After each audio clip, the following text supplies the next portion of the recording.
Hello guys, ayan at ito nga na naman napunta kami dito sa pamilihan. Ayan, another vlog na naman tayo dito. Ayan ang mga pangpaganda ng mga cookies natin, lotion at mga panlagay sa mukha. Ayan, dito kami napunta sa may section na ito, yung mga pangkolorete sa mukha, mga facial. Ayan, pero wala kami dito nagustuhan kasi may hinahanap kami na lotion. Hindi namin dito nakita yung Silka Papaya lotion na kulay orange.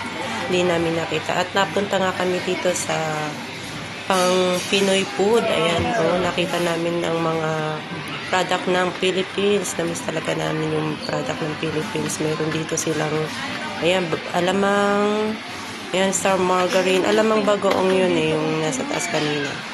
At mga sardinas, ayan, peanut butter. Mura lang pala dito yung peanut butter. Pwede ditong bumili ng pang-cargo, papinas. Kung magpapakargo kayo guys, punta kayo dito sa City Maldives.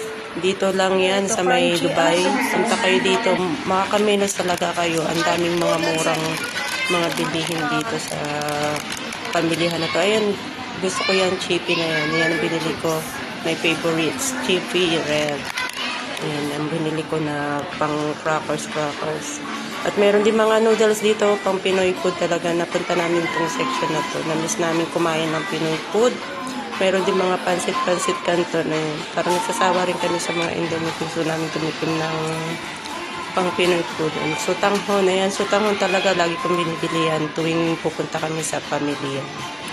Ayan talaga, hindi mawawala sa akin ang sutanghon. Ayan. At ito nga, nagpunta-punta kami dito, banda-banda rito, naglakad-lakad kami. Ayan, at dito naman sa section na to, fish. Marami dito fish. Ayan, shrimp. Ayan, my favorite shrimp. Ang lalaki ng shrimp nila dito. Pero expensive guys. Ang lalaki talaga. Sobrang expensive nga lang. Hindi namin afford yung presyo, but kaya natin, gugustuhin natin bumili. At meron din mga iba't ibang dito, mga isda, meron din mga salmon, meron din mga tilapia dito. Pero hindi namin bumili kung salmon. Nakakain naman kami ng salmon pagka bumibili yung namin, kaya hindi na rin kami bumili. Kasi every week, nagsasalmon yung amo namin. Natitikman namin. Ayan yung mga isda. Sasarap ng mga isda talaga dito. Ito nga, nagulat kami dito sa presyo ng pechay dito. Kala namin napakamura tong pechay na to. So, nung binayaran namin sa counter, 4 dirham pala, ganyan lang na bukos.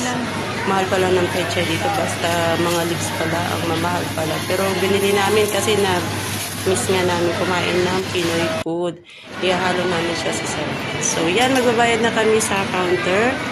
Mga pinamili namin, babayaran na namin sa counter. Kanya-kanya kaming bayad. So, yan guys, dito ko natatapusin ang aking vlog. See you again guys on my next vlog dito sa adventure ko dito sa Dubai.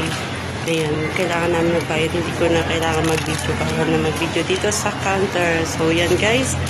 Bye-bye guys! Thank you sa panonood ninyo dito sa aking vlog. At kung napanood nyo itong vlog ko na ito, please subscribe on my channel, Baby Jen TV. Yan. So yan guys, kita-kits again on my next vlog. Bye-bye!